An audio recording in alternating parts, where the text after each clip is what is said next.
मी लहान होते तरी लहान कुणी म्हणत नव्हते. मी लहान होते तरी लहान कुणी म्हणत नव्हते. कारण माझ्यापेक्षाही लहान माझे बहीण भावंडं होते. त्यांना कडेवर घेऊन गल्लीभर फिरायचो. त्यांना कडेवर घेऊन गल्लीभर फिरायचो. पायात पाय अडकून कधी कधी दोघेही पडायचो. आईचा धपाटा नेहमी मलाच मिळायचा. आईचा धपाटा नेहमी मलाच मिळायचा. त्यांना का नाही असा प्रश्न असायचा. घरातील बरीचशी कामं ही घराबाहेर जाऊन करावी लागायची. घरातली बरीचशी कामं ही घराबाहेर जाऊन करावी लागायची. धुणं धुण्यासाठी आई ओढ्यावरती जायची. पाणी आणायला मात्र बाबासोबत असायचे. पाणी आणायला मात्र बाबासोबत असायचे. एक एक घागर पाण्यासाठी आईबाबा पायपीट करायचे. येऊ नको म्हणत असताना सुद्धा मीही मागे मागे कळशी घेऊन जायचे. 32 पायऱ्या खाली उतरुनी 2 परस खोल. 32 पायऱ्या खाली उतरुनी 2 परस खोल. एक एक घागर पाण्याची बाबा आणायचे बरं. घागर घेऊन येताना वरी दमछट व्हायची बरं. घागर घेऊन येताना वरी दमछट व्हायची बरं. मग आणलेल्या घागरीतलंच पाणी बाबा घोटभर प्यायचे बरं. 10 माणसाचं कुटुंब छोट्याशा घरात आनंदाने राहायचं. 10 माणसाचं कुटुंब छोट्याशा घरात आनंदाने राहायचं. पण आईबाबाच्या संसारात नेहमी कष्ट असायचे बरं. घरातला रोजचा स्वयंपाक साधाच असायचा.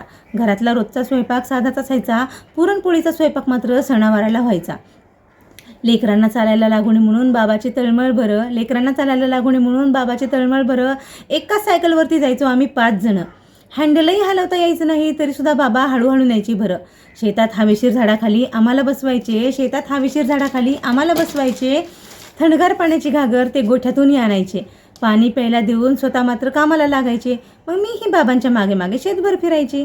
बाबा काय काम करतात हे कधी कळायचे नाही. बाबा काय काम करतात हे कधी कळायचेही नाही तरीसुद्धा बाबाच्या कामात मध्ये मध्ये करायचे. सायंकाळच्या वेळी आजोबा शेतातून घरी यायचे. सायंकाळच्या वेळी आजोबा शेतातून घरी यायचे. हातपाय तोंड धुवून आमच्यासोबत अंगणात बसायचे. गप्पा गोष्टी करत करत उजळणीही म्हणून घ्यायचे. आजही मला 1-2 पासून 1 निम्म निम्म येतंय. आजही मला 1-2 पासून 1 निम्म निम्म येतंय. कारण ते आमच्या आजोबांनी खूप प्रेमाने शिकवलेत बरं. आई घरातच असते असेच वाटायचे म्हणून माझा जीव नेहमी बाबांकडेच ओढायचा बरं. बाबा शेतात एकटं काम करताना बघून माझा जीव तिळतिळ तुटायचा बरं. बाबा शेतात एकटं काम करताना बघून माझा जीव तिळतिळ तुटायचा बरं. घरातील जिम्मेदारी ही मला ठाऊक नव्हती बरं. पण आज मला कळतंय की आई घरात का राहायची बरं. आज मला कळतंय आई घरात का राहायची बरं. अगं आई तेव्हा मी लहान होते ग. अगं आई तेव्हा मी लहान होते ग. मला काही कळत नव्हतं बरं. मला काही कळत नव्हतं बरं. आजही माहेरची चटणी भाकरी तितकीच गोड लागते. आजही माहेरची चटणी भाकरी तितकीच गोड लागते. कारण चटणी आजीने आपल्यासाठी प्रेमाने बनवलेली असते. सासरचा मोठेपणा महत्त्वाचा नाही. सासरचा मोठेपणा महत्त्वाचा नाही. माहेर गरीब आहे की श्रीमंत ह्याच्याने फरक पडत नाही.